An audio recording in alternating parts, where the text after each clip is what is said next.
I'm Rose Dioro. And I'm Samantha Brentmore. And this is the Rosemoor Roundtable. Going back to your point of like putting things up, I'm more likely to put a little bit of more effort into putting things up and promoting for indie authors too. Because they don't have publisher support behind them, and they are paying for all of that stuff. So I'm much more likely to back an indie author and make sure that I'm posting. Because I don't post about every book. I actually don't. I do the things that really light me up. That's the way that I keep my autonomy, and the way that even within the my pseudo space, I'm able to keep a little bit and retain a little bit of my autonomy is by really fronting the books that really particularly hit my heart. That was just a taste of some of the conversations we've been having for the last month with the romance community about internet culture and our community. That clip specifically is from a roundtable chat we had recently at Book Bonanza, but we've been collecting feedback via one-on-one conversations, DMs, and an online survey. Today's episode kicks off part 2 of our 5-part discussion on romance narration and internet culture, and we'll focus on what being online as an actor looks like today and how it impacts career opportunities. If you missed episode 1 where we frame up this deep dive, we recommend you go back and listen to that now. As a reminder, this 5-part conversation is something a little different, as Rose and I have been wanting to dig in deeper on some trickier topics, bringing some of the in-depth conversations we've been having privately to the roundtable in an effort to hopefully stimulate your own conversations with your networks and communities. We aim to approach this with curiosity and, as much as possible, a kind of journalistic neutral stance. We don't claim to have answers, make conclusions, or be a representative of every community within the romance audiobook sphere. We may get things wrong because of our own perspectives and experiences or limited data set. And if there is some factual error, we want to appropriately correct that, so please do email us at rosemoorroundtable@gmail.com. We hope that what we will unpack over the next few episodes will spur some reflection, both for yourself and your communities, and that you have those conversations yourselves, building on some of the thoughts that have been digging at us. Okay, let's get into it and start with a little history. Yes, I was really curious because we mentioned last time that part of the reason we want to have this conversation is that it feels like we're at this inflection point, one of many inflection points. But how did we get to this point specifically? So I was really curious to go back and figure out when the era of online brand building and job boards started for actors. And it's a slow but steady and not so shocking transition of online opportunities.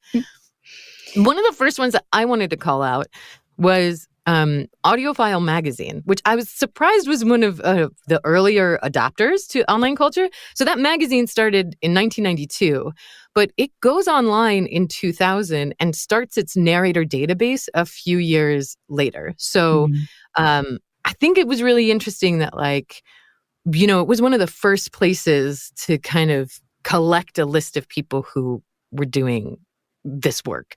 And as we've mentioned before, and if you talk to anybody who's been narrating for a long time, the audiobook narrator community used to be really small and a thing that you felt like you could almost get your arms around, right? Yeah. Yeah, definitely. It's very specific group of people. Yeah. And so then it gets larger, and then it has this now online platform that, at least on Audiophile's site, you can start finding, you can create a profile, and it starts to plant this seed of that I think some of us who had agents or managers would say, what's your type? I think as now an audiobook narrator, you're now forced to say, not only what accents can you do, but what's your vocal quality and what's your background? You start to categorize yourself in a way that I don't think. Your vocal age, too, is a big one. That's a big one, yeah. In 2003, the website voices.com launches. And similarly, that one doesn't have reviews or is an industry magazine like Audiophile. But voices.com is this site that it's hey, hire me for your radio or cartoon or what. You're looking for somebody that's like me? You want me. And I'll add to that too, Voice 123. I don't know when it started, but I think roughly around the same time as well. And those are, for those who aren't familiar with these, most folks refer to them as pay-to-play sites. So you pay for a certain membership level, and that gives you access to auditions. It pushes your profile more frequently to potential clients out there. And it's not specific to audiobooks. It's for, as Samantha was just saying, it's for all kinds of voiceover work, but certainly if someone wanted to try to create audio for a book, that could be a place that they put, that they tried to find a narrator for it. Yeah, it becomes one of the main places that when you start to, I just remember when I started to get in to narration was like, oh yeah, you should have a profile on there because that's going to help you, just be able to be looked up by somebody. A really big inflection point that changes how I think artists get discovered and market themselves. And then this last piece, which is how they engage with community and the community that wants to find them, is, of course, YouTube. YouTube launches in 2005, and in like 2006, it gets bought by Google, which then, of course, supercharges it as a platform. It becomes like the number one, it might still be like the number one or number two, top 3 search engine that people are using to find content. It still, to this day, I think, is the best one for compensation for content creators. So it's really incentivizing you to do well on that platform, like, subscribe, follow.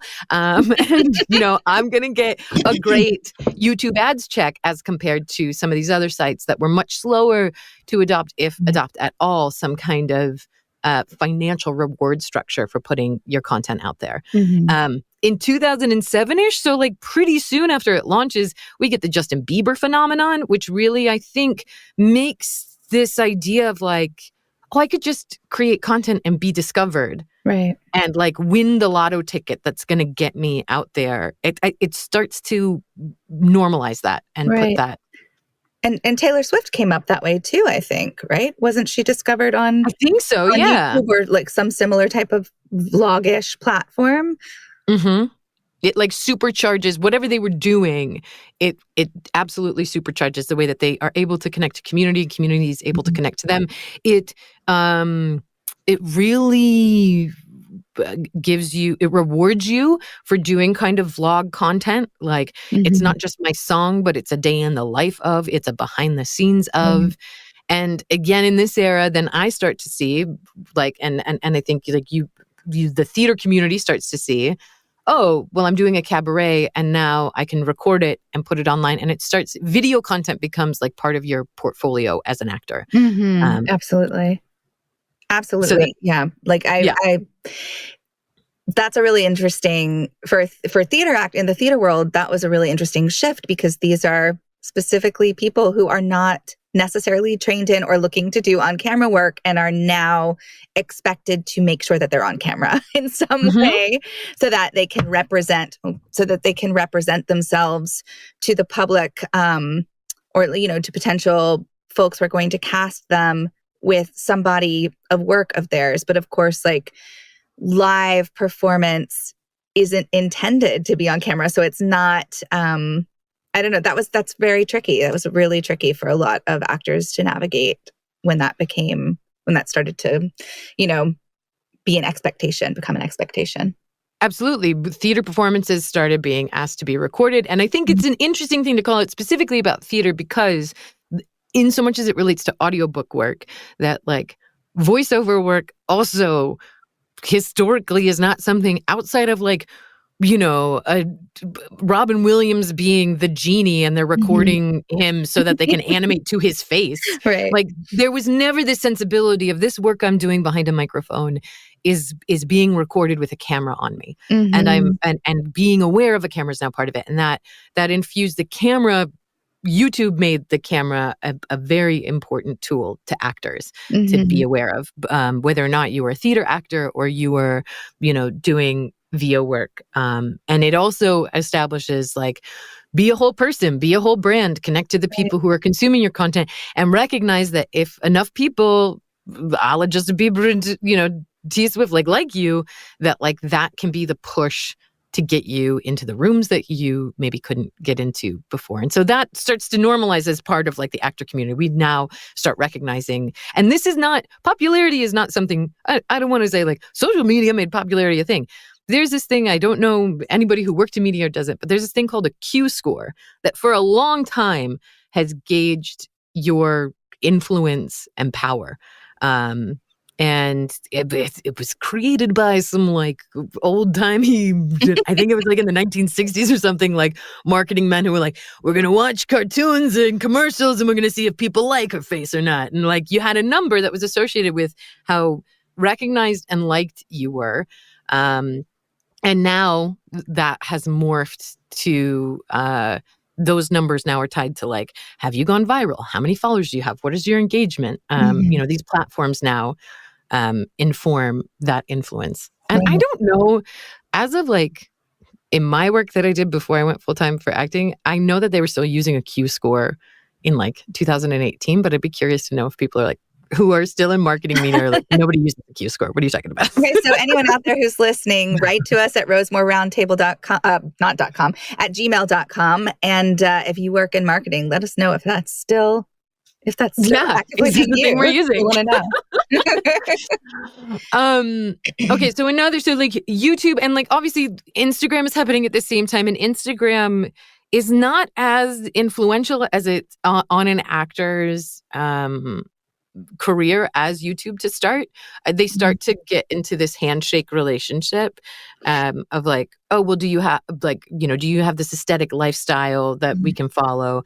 But really YouTube is the one that for actors at least is really pushing, get your content out there so people can engage with the work that you're creating. And before Instagram, I know this didn't have a visual component necessarily, but Twitter, that was another sort of expectation that started happening for actors to have, and which is really interesting when we're kind of zooming out and looking at the trajectory of online presence, because since Twitter didn't have that visual component, what was expected on that platform was to show up with some kind of an opinion, right? With something to share in these little, what was it, 240 characters? I think it was 140 to start. 140. Yeah, oh, right, because it grew over time. So this very distilled, I'm going to share my thoughts on XYZ thing. And that was, we had Facebook was like a place that casting folks were looking to see kind of how many people know you, but then Twitter, which didn't have to be like personal connection, I think was the next place they started to look to see what kind of following do you have there. If I remember correctly, Ashton Kutcher was one of the early adopters of Twitter, and which I think really set the tone for how that could be used in sort of the actor space, right? No, 100%. It is another lever that gets pulled to create actor as celebrity, as influencer.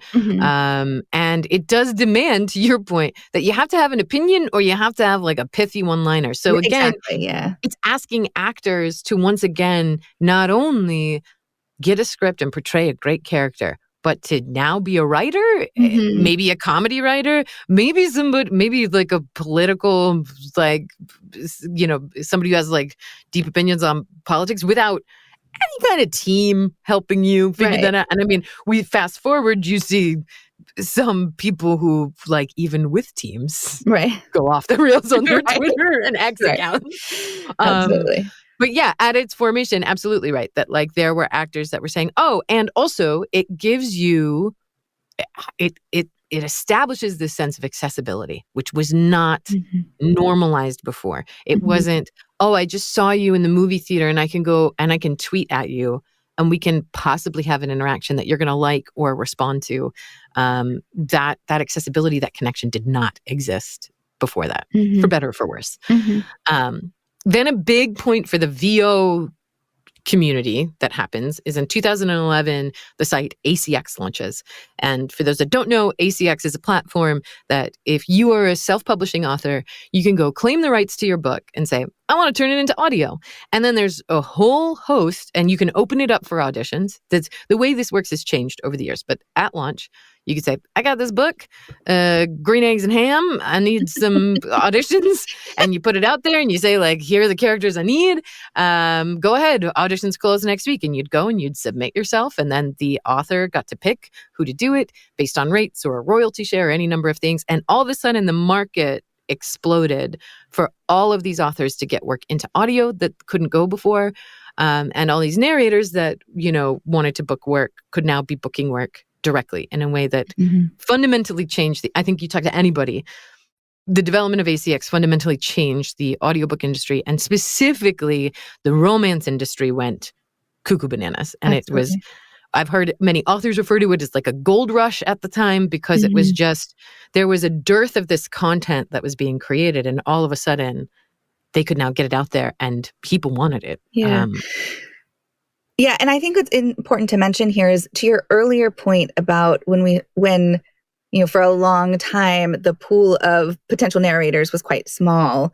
And in fact, around this same time that ACX is launching, and I think this is mostly still true, agents were not representing folks for audiobook work. And the reason for that is because the pay scale is so different than any other kind of recorded body of work that it was not worthwhile for agents to have their clients do this work that took up so much of their time and kept them from doing other projects that they weren't really going to reap that the agent wasn't going to really reap much of a financial benefit from. And so those relationships were being built by narrators directly with publishers at the time, before the rise of indie publishing, which it then sort of switched, especially in the romance space, to relationships, and through ACX, through direct relationships with the authors. But prior to that, it was narrators were on an in-house roster for publishers. They spent time building those connections. There's all sorts of different ways that they made those connections to begin with, which is a whole other conversation, and also very individualized depending on on people's personal experiences. But that's really key here, and I think, and why ACX really boomed too, because you're talking about an industry that you have to know the people. At the time, you kind of have to know the people to get into it. And ACX made it so that you don't have to know the people, you can find the people. Because you couldn't have an advocate, you couldn't have an agent really working on your behalf to help you meet those people most of the time, because they were not interested in it. I think that's important to kind of dissect. 100%. And I also think it's an important point to make, because I think it clarifies why particularly the community of audiobook narrators and actors is the most susceptible is maybe the wrong word, but is kind of like the perfect community for these pieces to come together, which is the online brand building and persona doing. And like, I am a writer and also a brand manager and also an actor and also this, because actors who were doing audiobooks were already used to having to do the work to find the opportunities for themselves, because agents and managers were not a standard in this. And quite frankly, a lot of people that I worked with early in my career had an agent or a manager and said, yeah, your audiobook stuff, I don't want anything to do with. Totally. So exactly. Yeah. I even had a voiceover agent specifically for voiceover who they didn't want to touch audiobooks. You have like, it was their whole business was exclusively voiceover. And I think that's just really telling that this really was and is a part of the industry that is set completely apart in terms of how the work is made, how the actors get those jobs. It's its own, it's just got its own story. Different than. And there's like another 5-part deep dive I want to do like on that, because there are things around rates and rights and that are just, it is the Wild West. And the conversations I'm having with other producers about like standards and practices, it's just, it doesn't exist, because it is all this direct one-to-one an actor to where they can get. And we'll get into this a little bit later when we talk about opportunities, but like it becomes a dangerous place when a beautiful place sometimes, but also can be a dangerous place when those doors are, that accessibility is just there for anybody without anybody to check on it, because somebody along the way decided, the money wasn't worth it. So you guys figure it out. Right. Okay, so ACX is huge. With the other thing that it does, right? So it expands the narrator roster. Anybody who now was thinking, hey, I was thinking about doing this, or like, I'd like to book some more work, can go on to ACX. And it's not just like romance finds a renaissance here, an audio renaissance, but like plenty of other genres and styles of audiobooks are getting made through ACX. For sure. And it also leads to the rise of smaller producers. Because as this works, so like I can speak to like Brick Shop Audio, the studio that I work with, was started by two guys who did post-production for recorded books and saw, oh, in 2011, there's now this platform and all these people are making work. What if and there's a lot of actors who want to do that work, but don't have the post-production skills, don't know how to edit and master their books. So we'll step in and we'll start doing this and forming those relationships with them. And so you start to see then post 2011, a lot of these smaller production companies pop up that are acting as an intermediary for them, which now are more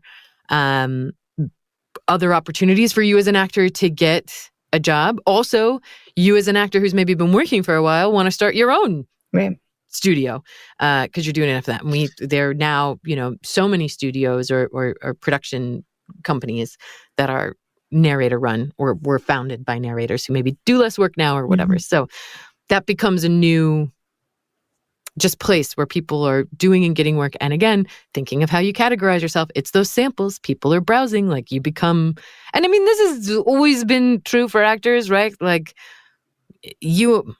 I've always been like a fan of auditions more because I'm like, okay, that's the content for that, and have always really struggled over like, what do you put in the portfolio? Like a model who has like their comp card. But it really this era, this digital era starts to really be informed by like your samples are important.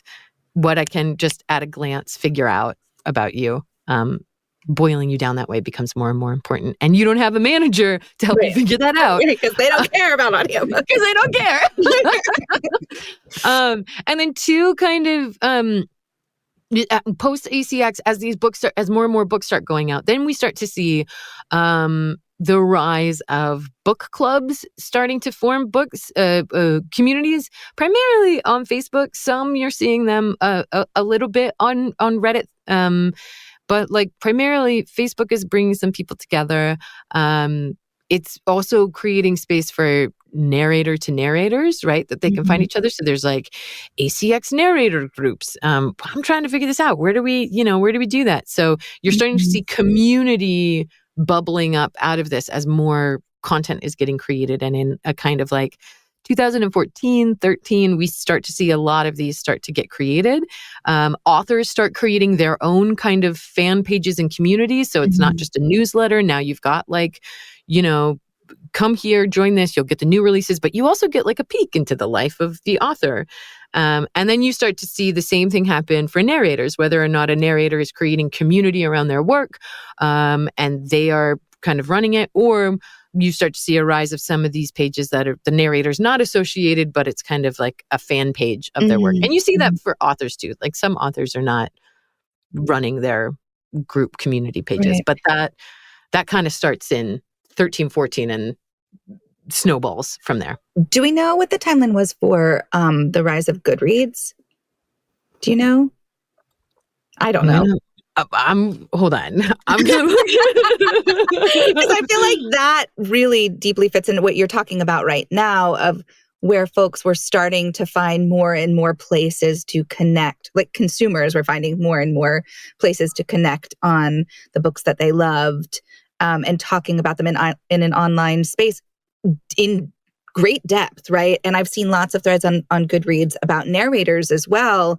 So those were some places where you could have kind of ongoing conversation about some of these things and people and players, and share names of folks that you loved, right, in an online space. But I don't know what. 2007, it launched. Okay. So it's going hand in hand with a YouTube era. Yeah, exactly. Which also, there were lots of bookish vlogs, and people who had a blog would maybe then go vlog. A blog? What's that? A blog. I know. But I mean, blogs used to be the thing. I know. Blogs were where it was at. And then Goodreads happens. And now I don't need to go to your website to read the reviews because you're going to go post it in conversation on Goodreads. Right. Which is, in some cases, depending on how you use it personally, kind of is like hosting your own website. It kind of builds a website for you, right? So it takes less a specialized skill to create this thing. And so it gives access to more people to be able to put their thoughts out into the world in that way. Yes. And also, I think to your point, it starts to be a place where like conversation is bubbling up around authors or around narrators, that like a lot of our work was kind of done in a vacuum and nobody was putting together the fact that like these 10 books that I love actually are all narrated by the same person. And I'm now following a narrator's voice, but you know, there was nobody to really talk to about it. And so community starts bubbling up, whether or not it's in a format like Goodreads or a book club, like a Facebook book club. But now it starts, not legitimizing, but like, what are you crystallizing? It's the formula. Solidifying? Yeah, there you go. I only read words. I can't make up words off of them. Because it starts solidifying this idea that like I am a name that could be followed. And then if you pair that with the fact that, oh, and now I also have this YouTube channel where you can hear samples of my work or see a day in my life or go to my, now you can see how the ecosystem starts to kind of organically form around, you know, creative personalities and creative work that we do. Okay, so that's like the book clubs and stuff. We're getting into 13, 14. We're going to get into events a little bit more next time because it's really more focused on community. But like industry events like APAC, we're getting closer and closer to like 2020, which is another big breaking point, as we know we've brought up a lot. And events were happening pre-2020, but not in the same way that they did during the pandemic and post-pandemic. And it again goes back to accessibility and the desire to have community go in. But we'll dig into that next episode when we start talking about community. But that becomes another place as an actor that gets connected into this ecosystem of like, oh, well, I've done all this stuff online. Now let me go in person and shake some hands. They used to do the like speed dating for narrators where you could get in front of people. Let's just explain what APAC is for those who aren't aware of what we're talking about too, and which connects with the speed dating thing too. Yeah. Yeah, no, I'm gonna get the exact what it stands for. Audio Publishers Association Conference. That's what the C is, right? That's what I was struggling with the C. It's either conference or convention, but I'm pretty sure it's conference. Okay, yes. So it is it's an industry event. It is tied to the Audio Awards. It's tied to the Audio Awards, which is the big audiobook award program that is awarded annually.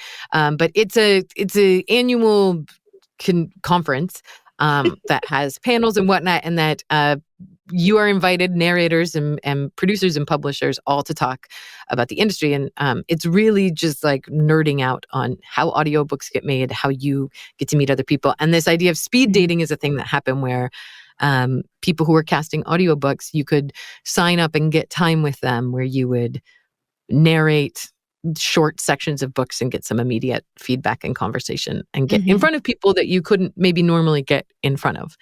And that was all done in person, I think almost always in New York. I think they only just recently changed it. But then it goes pandemic, it goes digital. And all of a sudden, a lot of people who couldn't afford to or make, the trip now have access to. Or who started narrating in the pandemic, which we'll get into in a bit too, were able to right out of the gate, because of the accessibility of being online, connect with other narrators, connect with directly with producers and publishers. Yeah. So it becomes a big, again, accessibility shift that was not there before, that is now happening as a result of the pandemic. There's a whole other kind of convention that's not industry specific, that is really about the romance community, which again, we're going to talk about next time because that's a whole other deep dive to get into. Another big, so in 2019, then we start to see more of these big industry magazines and resources that for years were just in print are starting to go, okay, we got to get online. So backstage.com actually is one of the last to join.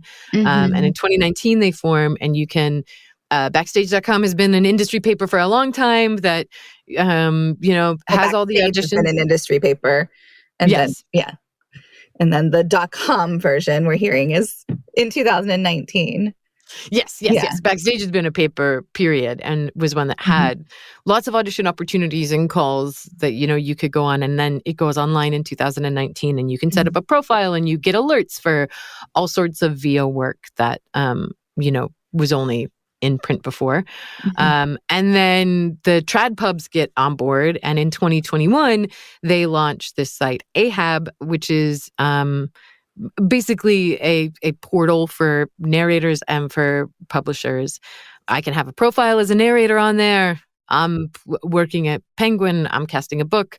I'm going to look up, what the type of vocal qualities or whatever I'm looking for, and can search that database. So it becomes a narrator database that certain people have access to. And also around that time, we see TikTok in 2020 become the phenom that it is. So similar to what I think YouTube did for the acting community, TikTok absolutely does, and does for the book industry that was doing pretty well, and was kind of particularly romance books. But 2020 just explodes it out of the water and creates this relationship to going viral and flashpoint moments that have real financial impact for authors, and have real, for lack of a better term, Q score recognizability impact for narrators.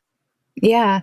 And there was a lot of crossover too because of TikTok. I mean, you were seeing book talk talked about on every news outlet everywhere, right? So not only are authors, and then to a slightly lesser degree, narrators getting this attention from people just on the internet, but then that is being broadcast, right? Nationally, and in some cases internationally, in reference to this social media platform. So that was a real turning point for, I think, the power of social media, and specifically the power of social media on the book world.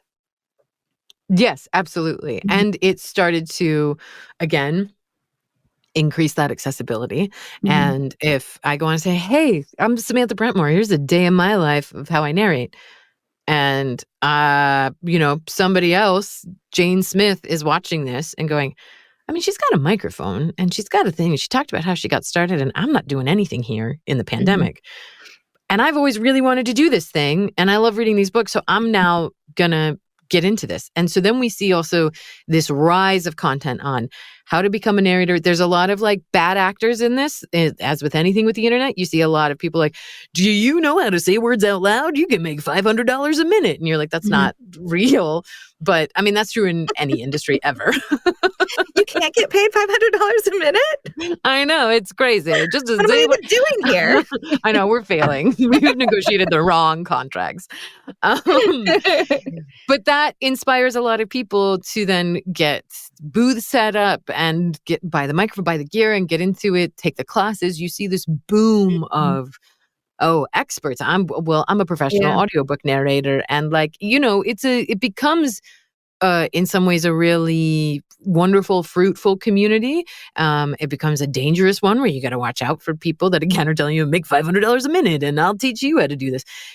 You see the rise of all sorts of different kinds of content, and this is not just true for audiobook and VO work, but you see it for acting in general, right?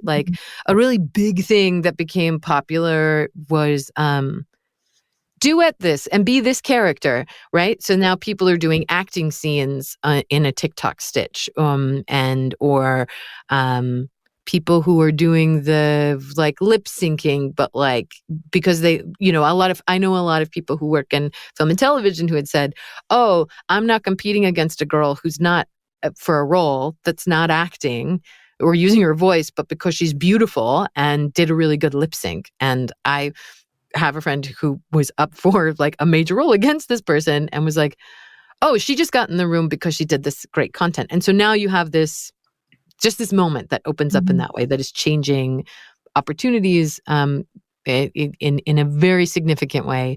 And it's you're the also pathway to get those jobs just completely changed. So people were cultivating training and cultivating this whole path to live their dreams, to get the gigs that they wanted. Here's what I found. Oh. My watch was in on this. What did you find for us, Siri? Tell us where we should go. What paths have you found? I very quickly shut her down. Excuse me. So the game changes, right? Like the thing that actors had spent all this time figuring out and learning is now different, which I think, again, is similar to a lot of industries, that like as technology shifts, the ways that we accomplish the thing that we've spent all this time and invested a lot of money in learning and cultivating changes. And so then there's this question of, do you change with it, or what happens next? Yeah, and how are you being asked to stay and remain flexible? And what is it adding? Because like then one of the other things that starts to happen, you see this a little bit before it was already happening on Instagram to a certain extent and to YouTube, but and we had this conversation before that like the idea of live streaming existed already in other communities. Like Twitch was a platform that was wildly successful. We were starting to build an appetite amongst certain communities of people to say, oh, I just leave the screen on and I watch this person do whatever. And it's a companion for me. But that relationship to streaming explodes and really hits a lot of communities that maybe never would have thought about that kind of parasocial companionship because of the pandemic, because we're all alone. And so then you start to see, a ton of actors and celebrities who can't go on set, go on Instagram Live and go, hey, we're hanging out. Come hang out with me. I want to stay a part of the conversation. I need you to remember that I exist so that when we all come back from this, I've got an acting job. And I don't know where or how it started because we mentioned like we had seen people had started to, like Julie Whalen had started to like record excerpts from books, right? And on camera and be like, okay, I'm narrating this book right now. Here's like a page from it or something like that. So we were starting to see people do sections of their book, but at some point it shifts and we get really comfortable and we normalize these like live streams of audiobook sessions.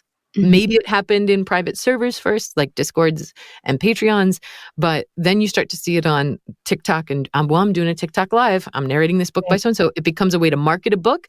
Indie authors are excited because people are getting a taste of the book. Narrators are excited because it gets their work out in front of people.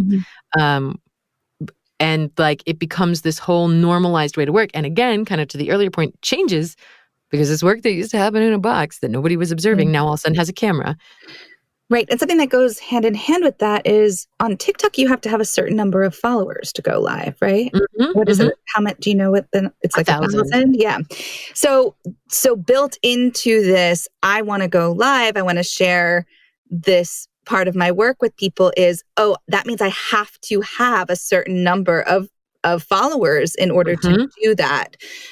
So there's sort of some, that's a barrier there that means then you have to, like, what comes first, right? Like it's a sort of a chicken or egg situation. Like you want to make these videos in order to get more eyeballs and ears on your work, but you have to have some of those people in place already in order to even start. 100%. You now have what kind of felt like before a thing that you could kind of explain away in terms of, do followers matter? Does engagement matter? Is this really having an impact? Now, if your perception is for me to play or feel like I am showing up in the way I need to, I have to go live and I can't go live until I hit this number. It makes the, like, for lack of a better term, the kind of like popularity contest of it all start to have a lot more importance for you as an actor to say like, oh, well, I need those numbers because those numbers are going to let me get in front of people in a way that without those numbers, I can't. And I think we're going to get into the challenges and opportunities around that, and what I think is great about that and what I think is not so great about that. But it does fundamentally cement that as a thing. And it also, I think the last piece I want to say is that, like, what it does change kind of texturally about the experience is that it's going live and filling empty time and just existing together in a session together. And also the type of content that does well on TikTok really asks you to give, in a lot of ways, a part of yourself and be the success. I'm just a person. Here's me. I'm doing my job. But I'm giving you parts of myself more and more, curated and obviously decided upon. But it does then start to expand on this idea that I think actors and people who consume our work, there's always this kind of dance that we're navigating, and in terms of the intimacy that we have with you. And audiobooks in particular are, I think, a very intimate experience. I'm in your earphones, headphones. We're spending hours together. We're telling very often emotional stories, even if they're just funny, but like we're going on a journey together. And then I add to that a sense of you feeling like you know me, because I'm creating very viral content so that I can be here. And the way to be viral is to give parts of myself or whatever. It starts to open up this new path for challenges and opportunities of the connections you can make with readers and listeners that did not exist before because there were barriers to that.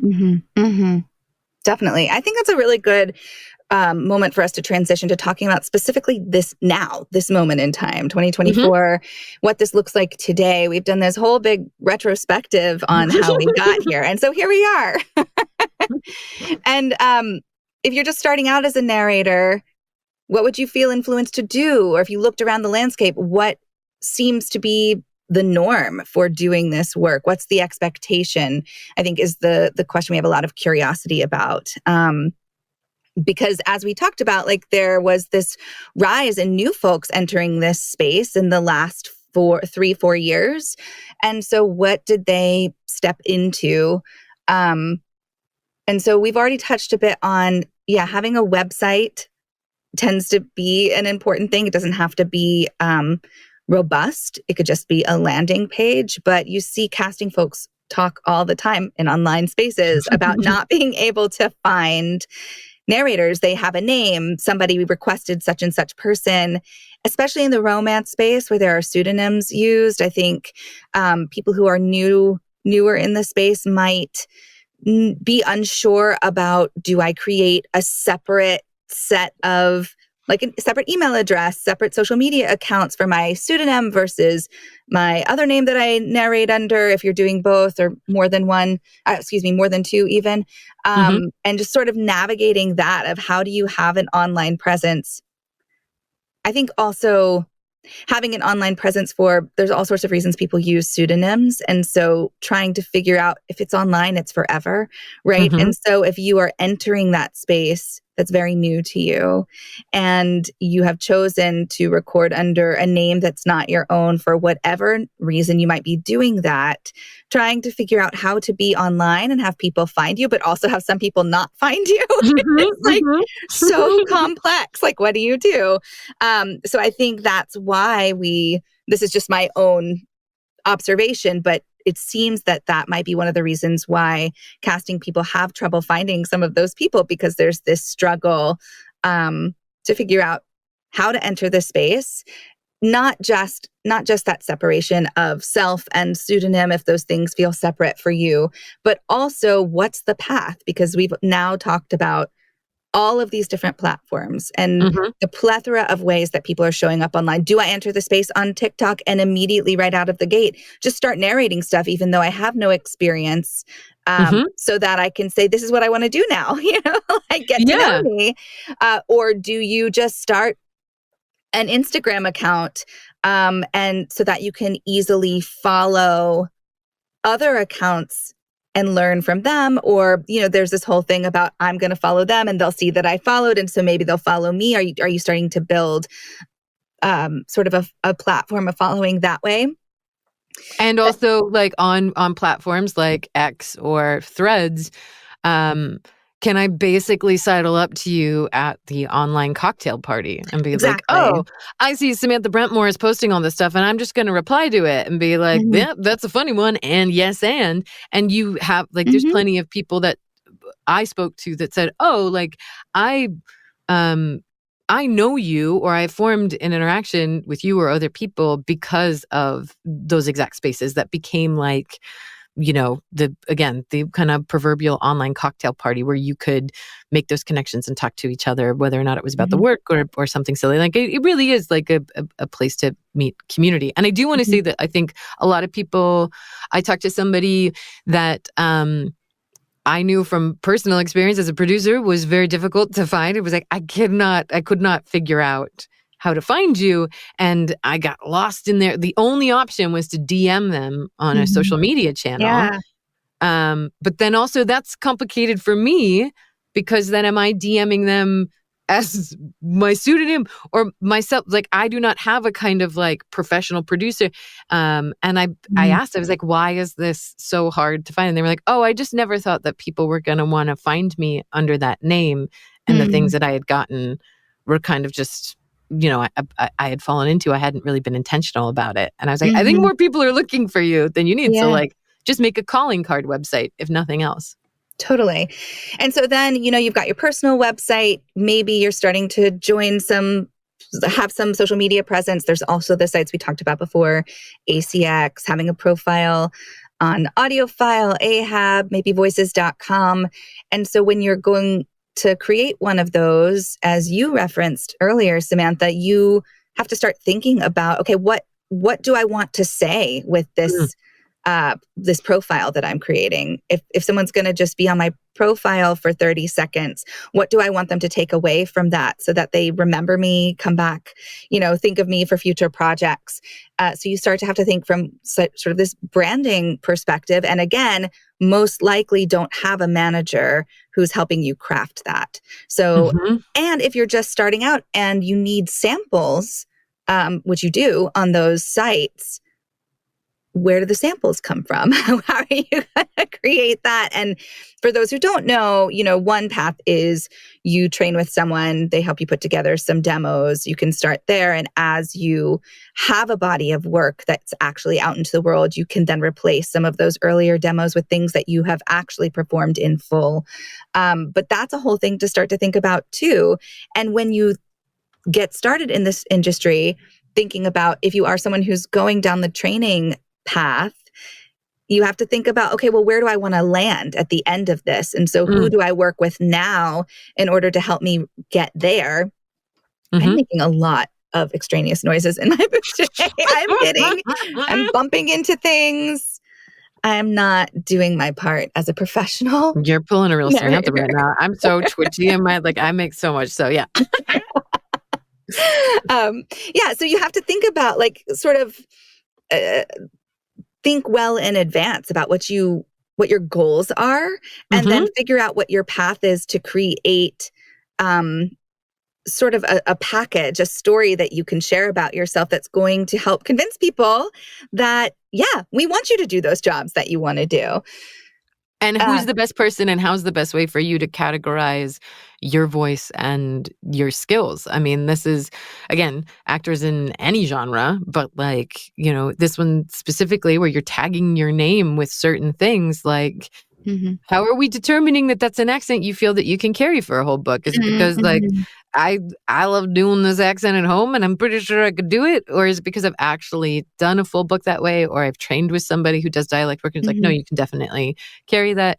Am I thinking that I sound like I could do, youthful 10-year-old, but actually it's nah, girl. And so I think sometimes we're, to your point, because we don't have those structures in place, or it's hard to find somebody to help you craft that, and we're on our own, that sometimes you're left to figure it out as best you can. And sometimes I think we know this as actors that we're maybe not the best judges of our own work. At times we can be a little skewed for better or worse in our perspective. So it becomes yet another place that actors, specifically audiobook actors, are once again asked to be 5 different roles or think of themselves in a different way. Anyways, yes. Absolutely. So you're creating those profiles. You're also most likely entering the social media space. And if you are, you're thinking about your brand. How do you want to show up in those spaces? If you're intending to use social media as a means, as a means to create more work for yourself, to get the community that you're entering to know about you, then you have to think again with that sort of managerial perspective and marketing perspective of what you want that to look like. And then some of the questions that come up are, okay, am I sharing just me? Am I creating a persona that's separate from myself? And you see this with, movie stars too, obviously, and their managers are very heavily involved in crafting that for them when I go on, I was about to say on Conan, that's not a place to go anymore. We go Seth Meyers. I go on Seth Meyers, go on late night TV for talk shows, for interviews. Are we seeing, most of the time these actors seem so like they're your buddy, right? Like I'm really getting to see them, but who knows? Who knows if that's how they are if you were to have coffee with them, or is this the persona that's been crafted very carefully by them and their team? And there are real reasons why someone might craft a particular persona. And most of the time it is because there's a certain end goal in mind. I want my work to look XYZ way. And we have calculated that if this is what this persona looks like, it will send the specific message that we're trying to send to people who have the power to get you those jobs. I was really shocked to get feedback from a male narrator who was talking to me about going live and being asked to do like an Instagram live about a book. And his response was kind of like, I mean, I'll do it, but do they know I have no media training? And the concept of media training, I think, has completely exited the conversation in a certain ways, because there's this presumption of like, well, you just show up. And it was very interesting to me to have somebody very consciously go like, what you just described that these actors have for late night things, that audiobook narrators who are asking to show up in a very public platform, talk about work they've done or work they're currently doing, don't have that kind of training and guidance and are doing it themselves. Right. Or often being trained by watching, like by seeing what other people are doing online, right? Like that is the training. What are other people doing and what seems to be successful for them? So there are sort of categories of ways that people tend to craft their social media brand. Some of it is creating a persona separate from yourself. Another option is show yourself more authentically. I'm just going to be me all the time. And I want my viewers, my followers to really, if they are watching my content, to really know me, that what they're seeing is the same thing that I would show my friends. It's the same way I show up in all the spaces, except obviously distilled in this particular way that it has to be for social media. Another sort of column that you could choose from is positioning yourself as an industry expert who can guide you. So you have some specific skill within the work that you do. That's like knowledge training. Hey, did you know? Right. Like a lot of the content is like behind the scenes. Here's like 10 ways to set up your microphone and whatever. Right. Like, then you could take like, I speak to like mental health element of things. I'm going to show up with this very niche thing that's very important to me that I want to share with other people. And maybe it's not even related to the industry I'm in, but it's something that I can be known for, right? Yeah. Like it's something, I think it's similar to showing up as an expert in something to do with the business you're in, but instead it's like something more personal to you. I think it's like the Venn diagram of like choosing the expert path and choosing the like authentic path, right? Because it's like, I love gardening and I do it all the time, but I'm an audiobook narrator. So I'm going to like garden and give you gardening tips and also talk to you about this book that I just narrated, which is like showing up as me, but also sharing some of my expertise. And then there's sort of the really getting down into the weeds of, I want to narrate this specific thing. And so my whole account is going to be about that. So like let's say you're someone who just either really wants to do dark romance, or that is for whatever reason the jobs that you get and you recognize it and you want to capitalize on that. So your whole aesthetic is it's going to be about dark romance. Like if people are into that, they're going to come to my account. They're going to see lots of dark romance content, and that's going to breed more dark romance work for me, and so on. And that, we could continue on the various columns of romantasy, rom-com, anybody. Like you see a lot of accounts that are trying to sort of attract the kind of communities and the work that they want to see themselves in more, for sure. That's definitely a way that people are doing it. Yeah. And so in our sort of fact-finding mission to discover where people were spending their time, how they're spending their time in social spaces, we found that the majority of folks we talked to are on Instagram, with TikTok as a close second, but Instagram is really leading the charge. We didn't ask, any questions about why one over the other. I think we've all observed this enough to maybe make our own guesses as to why that is. But what we're finding is in the romance audiobook space, majority of folks are focusing their attention on building their accounts on Instagram.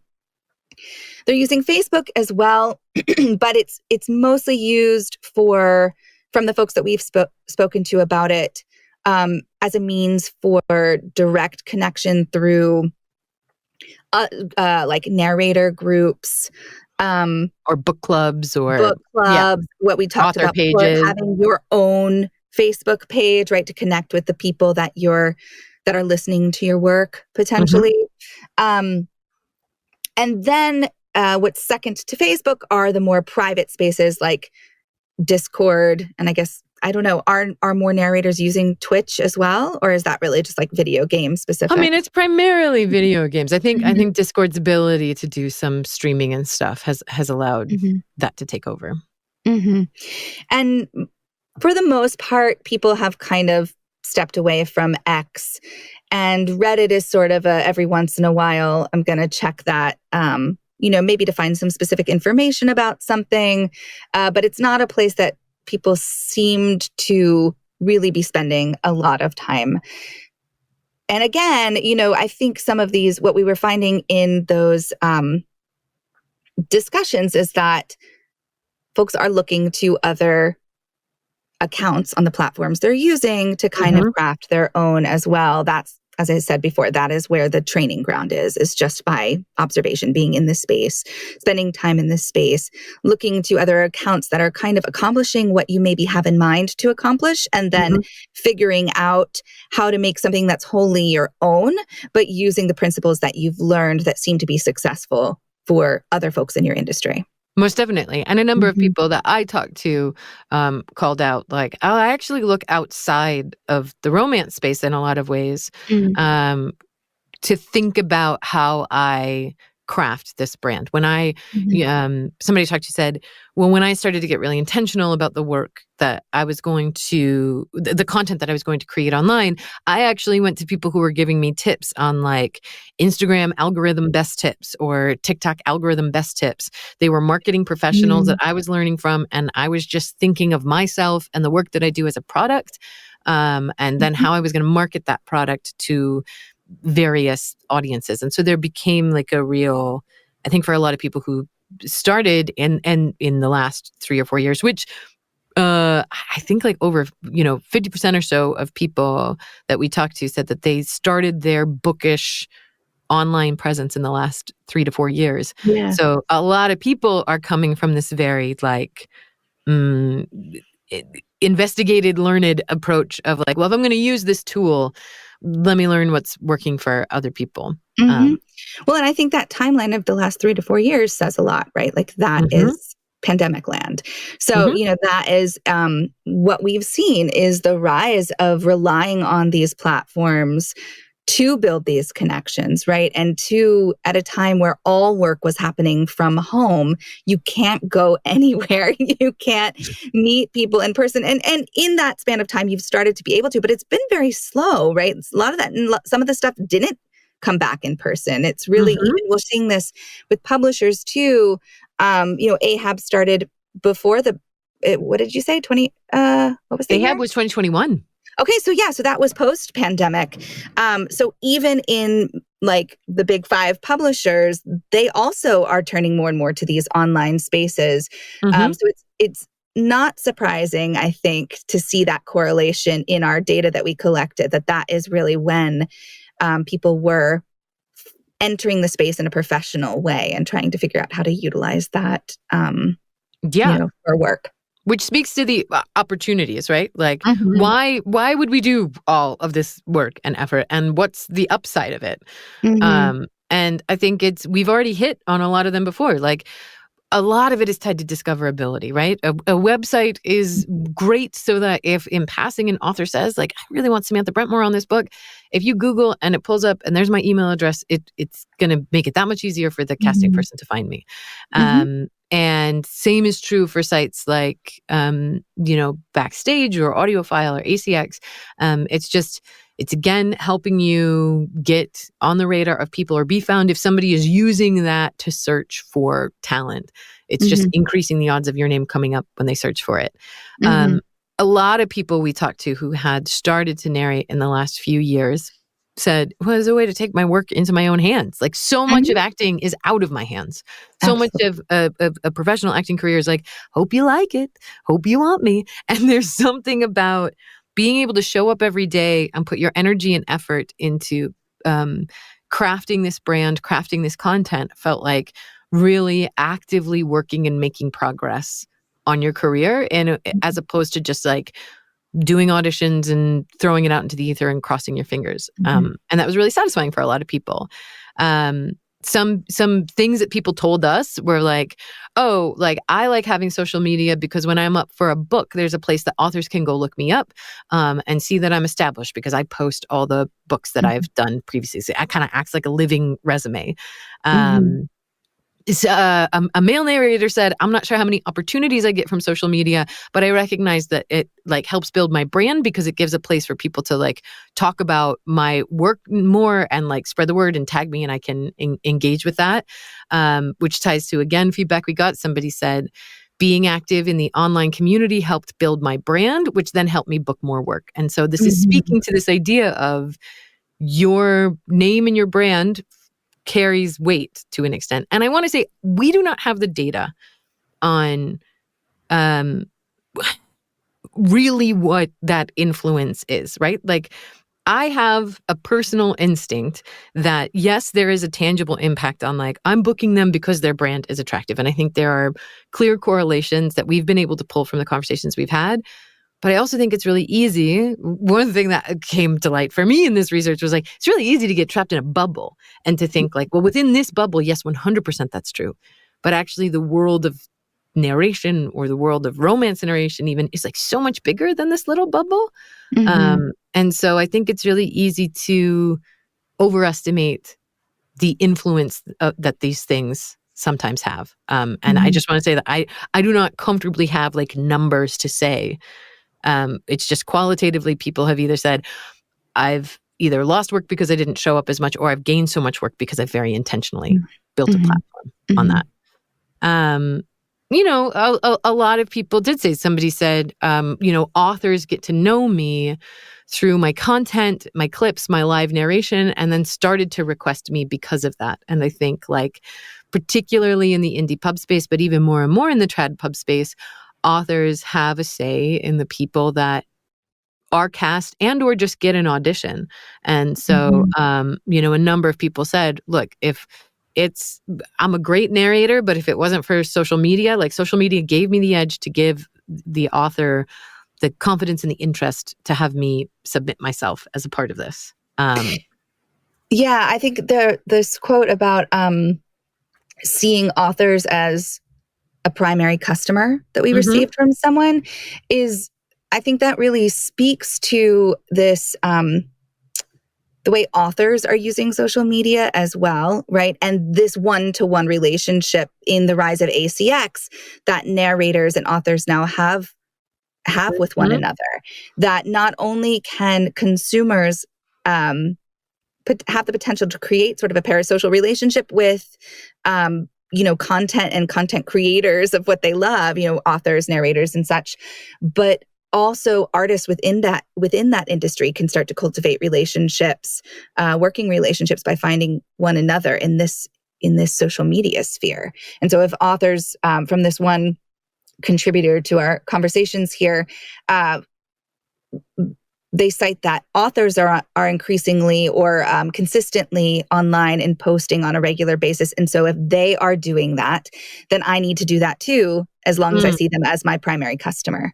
And I think that has changed. I mean, ACX changed, to your point, ACX changed that. And social media interactions allowed that to really take off in a thoughtful way. And I think we'll get here into the challenges in a little bit, but like, I think that that's like great in a lot of ways, because I think I think there are so many things that are taking power away from authors. And also I've spoken to authors at conventions, specifically about meeting narrators and casting, and they have given me feedback. I've heard from multiple authors that like it can be really overwhelming when somebody approaches you, particularly at these in-person events, but also in your DMs, and can be like, do I need to promise them a job? Like, do I owe them? Like, it gets muddy, and some people really love that access, and some people authors specifically can get uncomfortable or overwhelmed by it. So just as a thing, not to be like, don't think that author hates you because they didn't respond. They might just be overwhelmed because a number of people said, oh God, I'd love to like work on your stuff. I think the last piece of like that I think is important to call out of like, why do you do this? Why all this effort? There's a lot of stuff here tied to opportunities and work, but we did hear from a number of people that the narrator to narrator community that they were able to find has been a lifesaver. One person here says, the narrators in my DMs have been lifesavers about all kinds of issues, and we keep each other posted on opportunities for auditions or workshops or vetting, co-narrators or producers. I spoke to somebody on the phone who said that, one of the narrator Facebook groups that started back in like 2014 was like absolutely what got her through some of the more challenging aspects of this career. And you hear it time and again of like, this is lonely work. And particularly post 2020, when people said, you don't need to come into the studio anymore. Do it at your home. You don't get to connect to people. And so online became the place where people started to form those connections and relationships, which I think keeps you kind of sane in your working career. We also asked folks about challenges that this that social media and entering sort of the social sphere in a professional way can pose. I think a lot of people will relate to this, but in the rise of the personal brand, you have, there's kind of this, are you here to create your personal brand? Are you here to focus on your work? Are you here to enter socially into this space? And I think the part that I think a lot of people can maybe connect to is that one of the challenges is this, the drama, I'm putting in quotation marks, that when we're spending so much time online and so much of our discourse is distilled into little bursts of text, that can create a lot of drama. And for someone who we spoke with, that's what they cited as a particular challenge. What they said is, they talked about responsiveness. I built my brand on connecting with people at a deep level of being responsive and open. And I know that responsiveness matters to people because they've told me how much it means to them when narrators or authors they post about or message respond. But as my success and following has grown, the sheer amount of messages and tags can be overwhelming and unmanageable. And for someone who already lacks life balance, which I think so many of us do, it's a particular challenge. So that's a big question, right? So you create this brand, you create this persona online, and if you're, and if you're doing it in a particular way, you might get the attention of folks, and then they're going to reach out to you. So there's this question of the responsive content cycle. Who am I making this for? Who is deciding, like, who's dictating for me what I'm going to create, why I'm creating it, what's my responsibility to then engage once I've put this out into the world? Is it enough that I am that I'm doing my job as a narrator. And so I'm creating content to kind of go alongside that. Or do I also now become someone who is spending part of their job as just responding to people who are enjoying the content I'm putting out? Right. Which is, I think, what this person who, there's kind of two things happening here, right? Which is that you've done so well at establishing a brand that is doing so well you can't keep up with it. And that brand has to show up to all these things like, who wants that content? And how do you balance managing that brand and doing the actual work of narration? And if the brand management does so well, then you're like, oh, but now I'm booking so much work and I don't have time to keep up with this thing. And I think there's a lot of effort that people do that can't necessarily scale up in a way. And that is a challenge that happens. But I think this responsive content cycle, who you're posting for, when you're posting, like, is another challenge that is kind of an offshoot of that, right? Right. Yeah. So there's this whole thing about trends online, right? So there's holidays. We just finished June. June is audiobook month, right?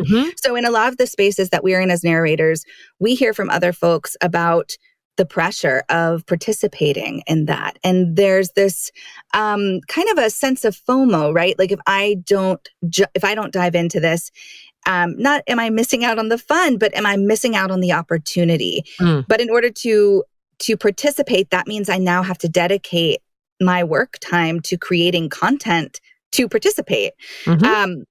So how to enter the cycle, when to enter the cycle, I think that's that same question of who is dictating it and who are you creating for and why? Is it something that you want to be doing, or is it something you feel compelled to do because that's what's happening in your industry right now? And perhaps it's important to stay in that industry trend to continue to be noticed. Are you going to become, I think for a lot of people, there's this feeling of, am I going to become irrelevant if I don't continue my participation in these sort of like these kind of popular moments of holidays or months? Or we also were talking earlier offline about months dedicated to narrators. If I don't have a month dedicated to me, am I less than? Do I need to figure out how to get a month? What do I even do when a month is, I mean, we'll talk about that in a second, but like, what do that's a lot. And it becomes these standards that you are measuring yourself up against that like actually don't, again, I don't have the data on what they actually net you. Like, I think if a lot of people who are like content experts will often say like, if it's not easy for you to do, and if it's not like part of a clear plan, like don't do it. Don't force yourself to do it. Because you have to think about cost benefit, right? Because there is a cost. There's a high cost when you don't have a manager, you don't have a team, you don't have you don't have a media training. You have the job that you do. You're also double dipping into engineering as well as you're working at home. So you have to build all these skills that aren't necessarily what you got into this business for. And then on top of that, in these conversations around whether or not to enter those content cycles is, and now I need to learn to be a graphic designer. And now I need to have a social media plan about when I'm going to post what piece of this content, So there's a lot that you're kind of, if you are choosing to get involved in these social media spaces, there's a lot of sort of or maybe perceived responsibility that comes with that you're adding into the mix of the work that you're doing. And then there's this question. Go ahead. No, please. And then there's this question of what impact does this all have? Like so I've decided I'm going to spend X amount of time a week on my social media strategy, creating my content, putting it out into the world. To what, that's that cost benefit question. I have branded myself in this particular way, but am I going to suffer from, I don't know if suffer is the right word, from the Tom Cruise effect of, we see Tom Cruise, it's Tom Cruise. We know who Tom Cruise is. Yeah. And, you could choose any number of very, very famous people to attach that idea to. But am I going to pigeonhole myself now? Have I branded myself too well that I can't now break out of that to be seen for more? And I know this is now me talking from my own personal experience, but I know for me as an actor, I took a lot of classes on marketing and branding because that is, as a theater actor, that's part of your job. You have to sell yourself, right? And when you're starting out and you don't have a team behind you, you don't have a manager behind you, and maybe you never will, somebody has to be doing that work. So there was a real rise for a while for theater actors on learning how to create a brand for yourself. And what I was always told was, you can't be everything to all people. So start small and specific. And once people trust you for that, the hope is that if there are more things you want to do, you can branch out away from it. But you've already gained that trust in your skill set and in your work ethic and how you show up in the professional world. And so that will bring you more opportunity. But I think a question that we can think about is, in this social media space, if social media is really where all of our branding is now, is there flexibility there? Can you, when everything is distilled in this way, is there that potential to be seen in other ways beside, to break out of that Tom Cruise effect or not? Is it different than when everything was more in person and making in-person connections? And I don't know the answer to this. This is a curiosity that I have is there a difference? Is there a difference in the social media landscape as a brand versus prior to that world? Yeah. I mean, I think to a certain extent there is, in so much as like, you also can't control how people get to you. So, again, I won't go too far deep on it, but I can just say from like a personal experience that there are things that have gone out or have been released at the same time for me that feel fundamentally different. And I can get a lot of attention for the one that is like, oh, this is people who are going to hear me and think of me as this type of voice. And like, I try to navigate however poorly to like establish myself. Like for me, I'm like, variety is the spice of life for my mental health, but also my skill set. And I really try to book work that lays into that versatility. But branding that becomes really hard and impossible. And also people's attention spans are so short now. They're like, no, I liked you on this one book when you did this one sort of thing. So like, where do I go for that now? Because I've shown up to your listing and I don't even know where to start to get more of the same of what I wanted. So there is a real value in being able to distill it down and go, you know me for this. Here you go. You're gonna want more of this and more of that, more of that. And this one thing is a departure from that. But that, like, I think for actors in general, you see it in every platform of actor that like being known for a thing does seem to have more value and more traction than being known of like, I can do it all. I'm an actor. And they're like, yeah, I got it. But what's the thing that I really like you for?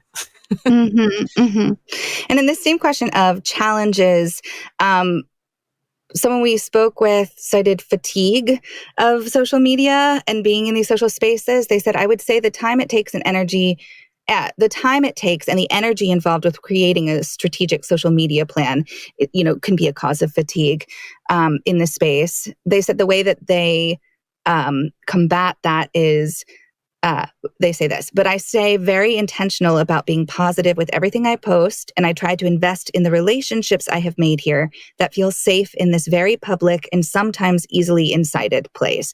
So that speaks again to that question of sort of drama in the social media space. How do you navigate it? How do you make sure that you're still kind of staying on top of what feels right to you in terms of usage of social media and engagement in social media? Another challenge that was cited is lack of a rule book.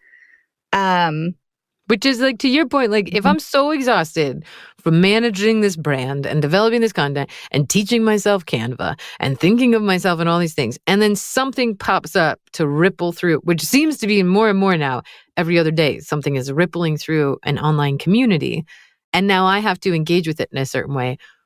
How do I engage with that? What are the rules of engagement? Either to that inflection point or just in general. Somebody DM'd me and liked my book. Do I respond to them? Do I not? How do I do this? Right. And so with that lack of a rule book and, sort of a lack of shared set of an ethical code online, someone shared that one of the challenges for them has been people well, the way they phrased it was people crushing on me and being rude about it. Right. So like crossing a boundary that that this person didn't necessarily like say, yeah, I'm here for this kind of interaction. And it just happened because of that easy access that we have with one another online.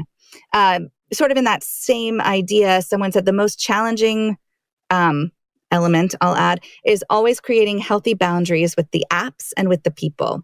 The apps will suck time and life force if I let them, and any trying to acknowledge everyone who chooses to interact while keeping a healthy barrier.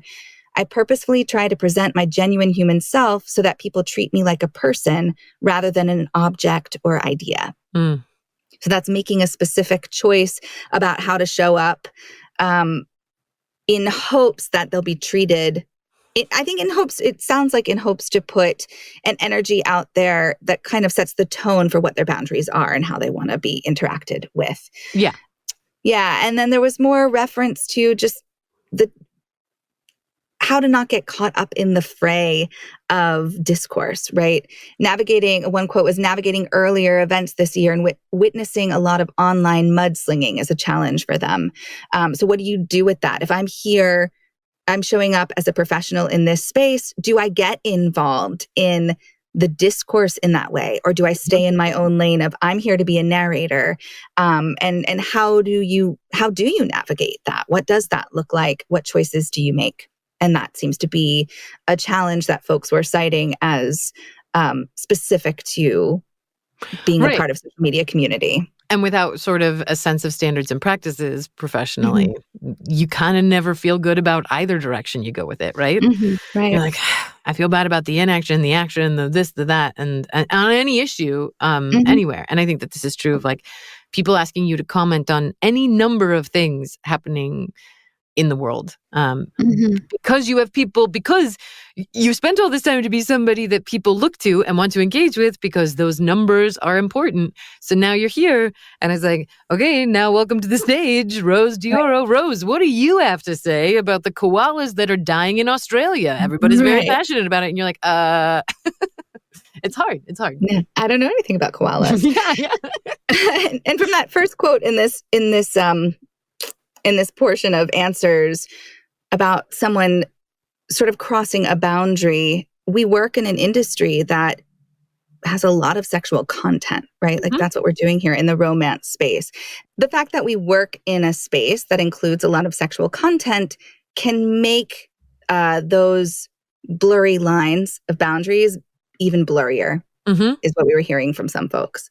Yeah. I mean, I think that this content, narrating in romance and erotica, had before all of this stuff goes online and before you were expected to show up online has, a real heavy curtain between it. And I think it's a little bit easier for you as an actor to say, that was my job and I'm walking away from it. But if the book that I'm narrating now is coming up months later and I have to return to that content, and then I have to also constantly be thinking of myself in the context of being somebody who's telling these stories, a lot of feedback we were getting from people was like, the long-term effect of that, again, without a team, without boundaries, being asked to be on all the time as a brand that does this work starts to really impact your mental health in a way and makes you think differently about yourself and your sexuality and yourself as an individual and how you interact with these people, not to, that are DMing you insane things. And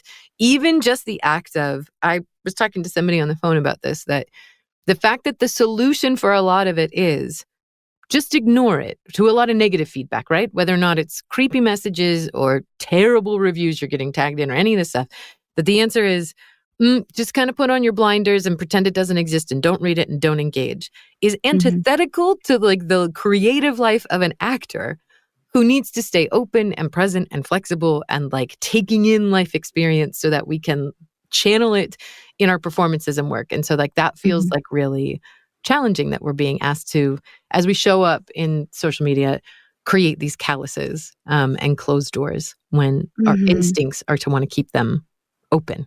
But this makes me want to kind of pivot. And so we talked to a lot of people, and I, for one, have shown great restraint by not going off the rails on my own personal opinion. You've done a great job. I'm very impressed. My instinct is so bad. I'm such a yes. And also when I was I really want to consciously pivot and say that we really wanted as much as possible to reflect back a lot of what we heard before we got into our own personal experiences about this, because there's a lot of angles that we heard back. And, you do get what I found was that you get kind of two really clear ends of the spectrum of loving this transition that has happened for the community and really feeling exhausted and kind of frustrated and sad about it. A lot of people feel like they have lost out on work, and that things have fundamentally changed for them with the rise of this, and then kind of everything in between. So I'm curious what your experience is with some of this, Rose.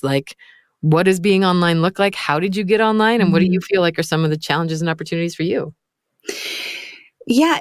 As an actor, being online has always been a challenge for me because I never used social media. I never really used social media in a personal way. It wasn't a place that I enjoyed being. And also I was in, just to date myself, I was in college when social media even came on the scene. So it was still relatively new. I graduated and then I went into the professional field, so it was still relatively new and people were figuring it out. At a certain point as a theater actor, I understood that I needed a brand and I needed a presence. And so I started learning how to build websites and I did that. And I started reluctantly learning how to use Twitter. And I got kind of good at it. But I was always really finding this. I knew I never wanted to show up as anything but myself. But that's complicated for me because I didn't want it to be about my personal life. I just wanted me to just be me. So if I'm going to show up as a professional, I want to show up the same way I do in an audition room, in a rehearsal room, at a studio. Once I started doing voiceover work, I want that all to be consistent and always me. So I will make a distinction here real quick though, because I think there's something really important that you just touched on there, which is you wanted to show up as you, but professional you. And I think one of the things that we've seen change in the past few years has showing up as you somehow also means that you get access to my relationships and what I had for breakfast and all this, and and my deep traumas, which can be, its own community builder. But I don't think that there's anything. I think you can still be you, but be the person that shows up at the office and has those types of conversations that you were highlighting. Yeah. And just to say, I think for some people, they really enjoy that, right? They really enjoy sharing more of their at-home life with a larger swath of people. That's great. That was just never what I wanted. And so I was, that was my hesitancy and reluctance in entering the social media space is I could feel, even at that time, this inherent pressure to maybe do those things. And I just really, really didn't want to. And so I committed myself to really sticking to, I'm going to show up professionally. I'm going to show up as professional me. And so I started getting to know Twitter. When Instagram became more popular, I again reluctantly joined Instagram. At the time, it seemed to me that everyone was just sharing pictures of the food that they ate for lunch, and I was not into that. So again, I felt this thing of okay, I will figure this out because I know my job, as part of my job as an actor, is to be my own self-advocate. And I feel very early on in my career, it became really important to me to feel autonomy as an actor, which is hard to find, especially in theater. It is so much waiting around for someone else to tell you who you are, whether or not you are worthy of this job, all that stuff. And I pushed back on that so hard. It felt so icky on my skin. I just didn't want it. And so I saw that I had this opportunity with the online space to to have more autonomy. I could say, no, you don't get to tell me how I'm seen. I'm going to tell you how I see myself. And I'm going to put myself out there enough that I can also show you that I'm right about the way I see myself. And you're going to see me that way too. Yeah. And did you find that helped you with work? Like being able to be your own advocate that way and frame yourself up? Eventually, when I started doing voiceover work and then specifically audiobook work, I think, yes, I think it did in a lot of ways. For theater, it was harder. For theater, what helped with theater more was sitting down for coffee. You know, like actual in-person meetings with folks to say, this is what I'm interested in. You're doing something I really love. I want to be a part of it, and finding collaborators in that way. But I think in the digital work that I did, it was different, right? Like people were looking to those digital spaces. And I also don't care what you're like day to day to do an audiobook, right? Like I care what your product is because that's what I'm going to be working with. But you know, if I'm casting you in a theater production, I got to spend a lot of weeks of rehearsals with you. So let's make sure I can appreciate a coffee. Yeah. So I, you know, to answer your question more specifically though, what's interesting for me is I always was intrigued by the idea of narrating romance, but it wasn't really what I set out to do. And it is a thing that, you know, to this question of, did people see me the way I wanted to be seen? I think they saw something in me that I hadn't yet seen, but that I wasn't opposed to. And so once I realized I was being seen that way, I had to sit down and think to myself, okay, so how does this feel for me? Do I want to continue down this path? And if so, how do I lean into it in that online presence, that online space? And what I was referencing earlier about like coming in with a pseudonym, I made a new name for romance for myself. And now what do I do with that? You know, I'm doing this other work. I wasn't really sure at the time. Like, did your first romance have a pseudonym, or did you do romance under your name?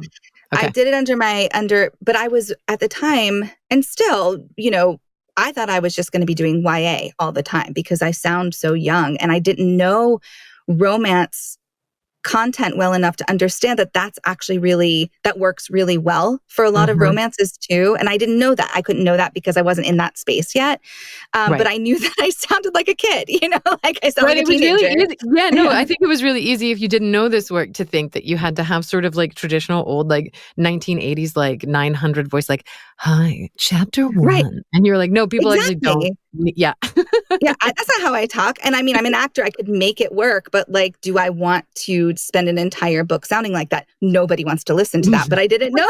I didn't know that at the time. And so when I started booking work, it was one book, one romance that I was like, oh, I see what this is.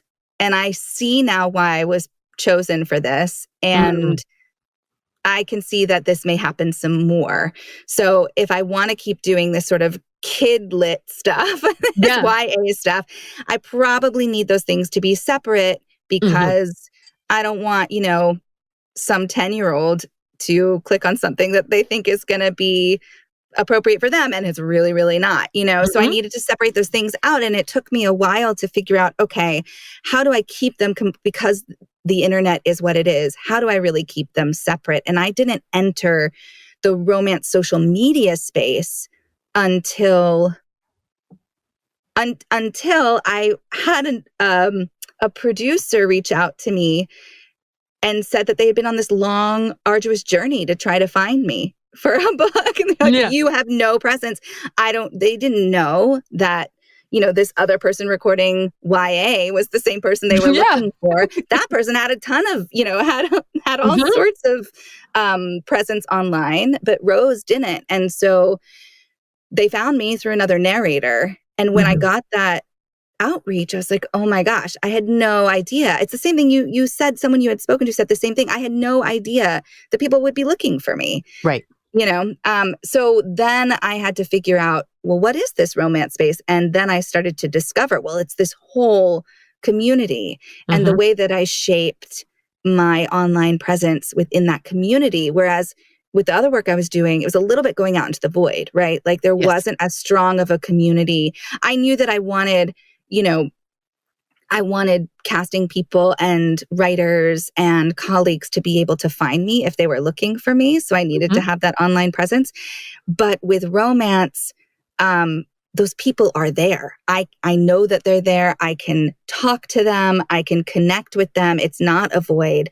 And so the way that I kind of created my presence as Rose online looked quite a bit different, and still looks quite a bit different than I do in other spaces. It's all still is very much me. But there is more engagement. It's more like that question that we were talking about earlier about like, who is this for? I know exactly who it is for. Yeah. And like who I'm talking to when I put something online. And that changes a lot about the ways that the parts of myself that I decide to showcase on social media, and the places that I choose to hang out, and the Facebook groups that I'm in, and when I choose to comment or not is so different because that community is so specific and so different. I will say too, for me, I trained in social media marketing. I worked with a coach for a while because I knew it was this whole other side of my business, and it was daunting, and I needed to figure out how to make it manageable in my life. I knew it was important. But I also was actually doing my acting work. And so what do I do? I need a strategy. So I went to someone who could help me craft that. And now I work with a PA. Shout out to Malik. She's great. Who, creates all of my graphics, does all of these things for me, because I decided I'd rather be spending my time focusing on my work and then getting to do the engagement piece if that, is part of the equation. But that question of like the work-life balance and how you can get really spread so thin in trying to wear all the hats that we have to wear, it became really clear to me that I needed to not be spread quite so thin. Yeah. But I still wanted to be there. Right. Because your resources that becomes one of the challenges, right? Is resource management. We only have ourselves. And if you've spent so much time on all these other aspects, whether or not you're learning how to do them in a new skill set or actually just cranking it out or responding to people, that by the time you open that door to the booth and you sit down with the text, if you have taken away from yourself, then like the core product, this is all like selling product. But if the product itself, you don't have the resources to actually do your best work, then like your social media strategy doesn't work. I think that's a really important piece to remember for myself, at least, like as we consider what we do online, how we show up. Yeah. And for you have such a specific aesthetic. Like you design these beautiful, I've seen you now change over your grid on Instagram a number of times to look a really particular way. And you spend a lot of time, it seems, thinking about the visual of that. I'm curious if that was always the case for you. I'm curious about the whys of that and whether or not that was always how you were using social media in a work, in the workspace, or if it shifted over time. Yeah. I mean, I kind of similar to you, I had a relationship to social media outside of Romancelandia before. One of them was when I was the producing director of a theater space in New York at the time that was the rise of the YouTube and the clips and everything. So I was having a lot of conversations with people, and we were doing work that was, kind of similar to indie pub romance, right? It was indie produced theater.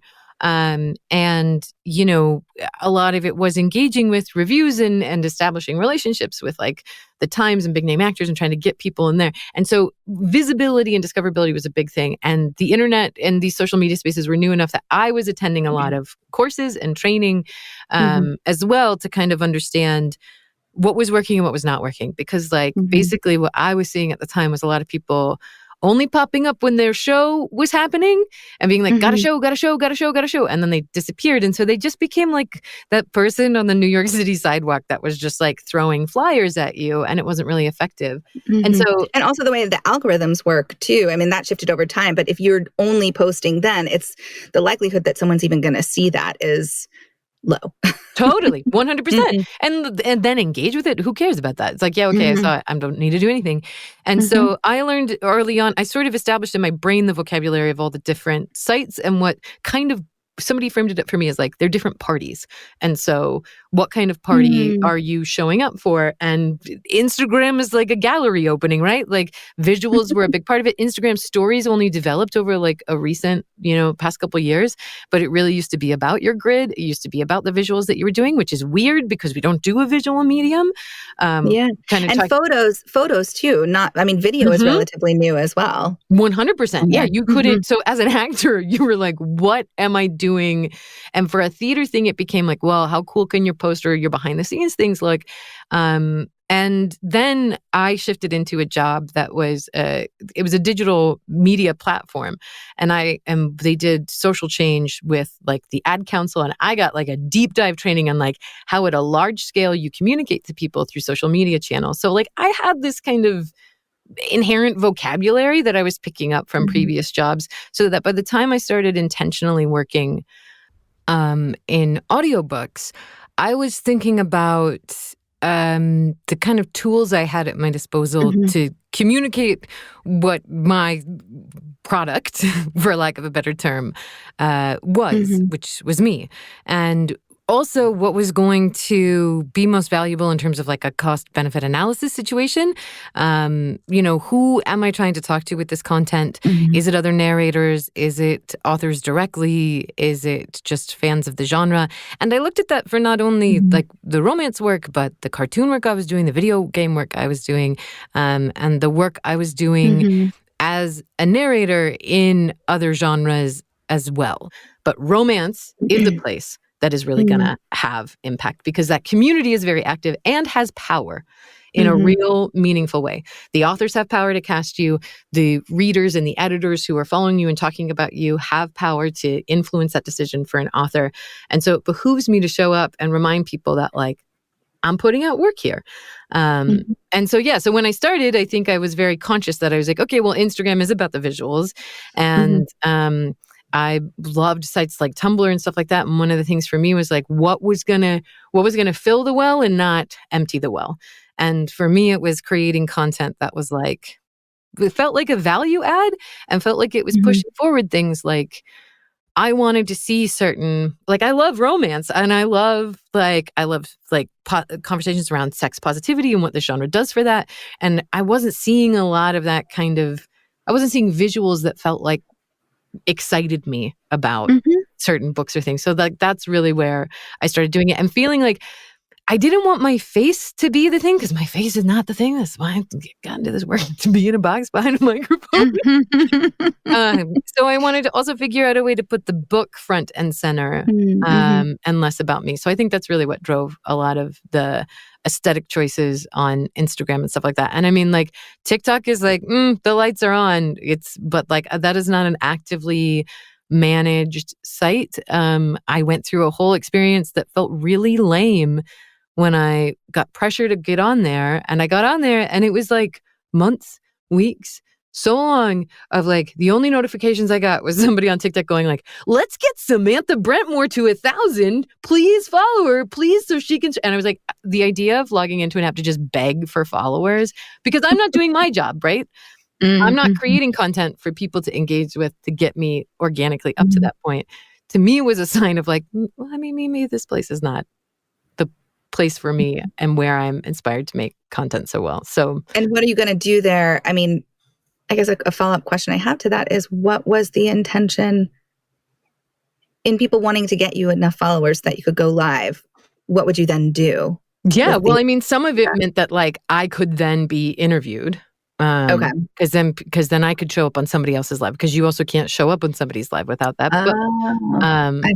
I know nothing about TikTok. That's not already clear. But it also meant that like, I could then host my own and do readings, which I've been pretty clear about. Like, I personally am uncomfortable with doing the live streams. But just because of where my head goes with a camera on. Like I am, it alters my performance in a different way. I'm just conscious of like different things. And that's a me problem, and I got to learn how to adapt to that. But like, I've found it really challenging anytime people have been like, do your whole studio session. And I was like, I don't think I can. Ooh. I mean, I think that's a question though. Is it a you thing? Like, do you have to rise to that challenge? I don't know. Like, how important is it to be able to do this work on camera? I don't think any of this stuff, like I want to say my personal perspective is I absolutely recognize that it is an important lever. And to your earlier point that like, as a working professional actor, branding yourself and marketing yourself and networking through the paths and opportunities you have is 100% part of the job, particularly if your aim is to be a full-time working actor. And we've been doing this for the many, many, many years that we like left acting school and we're trying to figure out how to get up there. But to that end, I don't think that you have to do any of these things. I think it behooves you to find the avenues and the pathways that work for you. So if like, for example, TikTok doesn't work for me or live streaming doesn't work, I don't do it. But maybe I'm more comfortable being a lurker on TikTok and I watch other people's I show up as a voice in comment sections and liking other people's content. So people know I'm here and know I'm at the party, but like I didn't create anything for myself here because like it took me too long. I made standing over at the drinks table. Yeah, exactly. Like I'll be eating cheese and like, well, we're done. But like, I mean, it took me, I made these behind the scenes videos for Leather and Luck that released. And at the end of it, it was like too much time. I can pull together, I have a graphic design. Like I'm very comfortable with making the graphics myself because I can do it in 2 seconds. Video editing? Nah, girl, that's taking me way too much time. And I cannot. It takes so much effort. So I think it's like learning that for yourself of what's going to work for you in a way that doesn't take away from. But it does like hurt my heart a little bit to talk to some people and have them be like, I don't have any of this in me. And as a result, my calendar is empty. Like the calls went away because I didn't show up. And I think what I find is a challenge of this work is the fear that like you'll talk to somebody or I'll talk to somebody who's like a few years advanced in like their careers and is saying, the calls aren't showing up because I'm not posting. And then I get nervous and feel like, oh, shit, I got to double down. And I got to like really, because if they're telling me that this is the one way to, like, it's easy to get caught up in that. Does that make sense? Yeah, absolutely. I mean, that is that question of like, so then your brain might go, okay, do I need to get onto this June is audiobook month game? Like if I don't do, that's that same question of, did I just screw myself over by not dedicating some time to participate in this thing? Or am I in a slump and therefore now I must enter that content cycle? Do I need to make my presence known? Well, clearly showing up as an actor online today is not a black and white issue, but we hope that this conversation inspires you to gather your community together to reflect on these really big questions. I know that Rose and I will obviously be continuing to have these conversations with each other and our colleagues. We're going to continue this whole deep dive on the next episode where we're going to focus in on finding your community online and in person. We are interested in investigating what people are looking for when they look for community and how they find it. So be sure to subscribe to our channel on YouTube or your podcast platform of choice so you are alerted when that and all future episodes go live. Thanks for listening.